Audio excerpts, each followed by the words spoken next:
1972 সালের সেপ্টেম্বরে national geographic তাদের রিপোর্টে বাংলাদেশের শহীদ সংখ্যা প্রায় 30 লক্ষ বলে উল্লেখ করেছে।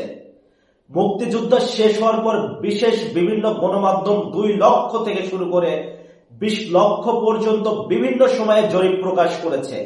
যুদ্ধের ভয়াবহতা যখনই নতুন নথি প্রমাণ সামনে এসেছে, শহীদদের সংখ্যাও বেড়েছে।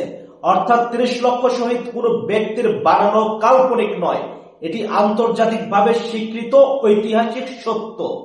কিন্তু দুঃখের বিষয়, এখন একটা গোষ্ঠী আছে যারা মুক্তিযোদ্ধা, শহীদ মুক্তিযোদ্ধার ইতিহাস এসব শব্দ শুনলে অস্বস্তিতে পড়ে। কারণ 1971 বেঁচে থাকলে তাদের মিথ্যা রাজনীতি, পাকিস্তান প্রীতি আর সুবিধাবাদী চরিত্র দিনের আলোয় প্রকাশ পায়। তাই তারা কখনো সংখ্যা নিয়ে সন্দেহ তৈরি করে, কখনো শহীদের সম্মান নিয়ে বিভ্রান্ত ছড়ায়, শুধু নিজেদের রাজনৈতিক মুখ রক্ষার জন্য। স্বাধীনতার ইতিহাস কোনো দলের বাপের সম্পত্তি নয়, এটা জাতির আত্মমর্যাদা। তাই 71-এর সত্য মুছে ফেলার চেষ্টা মানে বাংলাদেশকেই মুছে ফেলার চেষ্টা, আর এই দেশের মানুষ সেটা কোনোদিনই হতে দিবে না। 1972 সালে বঙ্গবন্ধু সরকারের অধীনে গণনা ও রিপোর্টে আনুমানিক 30 লক্ষ শহীদের হিসাব উঠে আসে। ন্যাশনাল জিওগ্রাফিক সেপ্টেম্বর 1972 তাদের রিপোর্টে অ্যাবাউট 3 মিলিয়ন বেঙ্গলিস নিহত হয়েছে বলে উল্লেখ করে।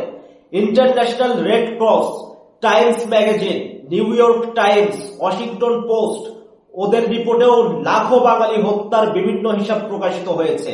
পাকিস্তানের লেখক হাসান জাফর সৈয়দ, গ্যারি বস, আন্তর্জাতিক ইতিহাসবিদরা অধিকাংশই কয়েক মিলিয়নের কাছাকাছি হিসাবকে যুক্তিসঙ্গত বলে উল্লেখ করেছেন। সুতরাং যারা আজও 71-এর হত্যাযজ্ঞকে ছোট দেখাতে চায়, শহীদদের সংখ্যা নিয়ে মিথ্যা গল্প ছড়ায়, তাদের অপপ্রচারে কিছুই বদলাবে না।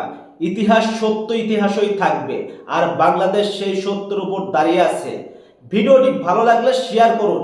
আপনার প্রতিটি শেয়ার 71-এর পক্ষে, সত্যের পক্ষে, বাংলাদেশের অস্তিত্বের পক্ষে এক একটা জোরালো আওয়াজ। ধন্যবাদ। জয় বাংলা।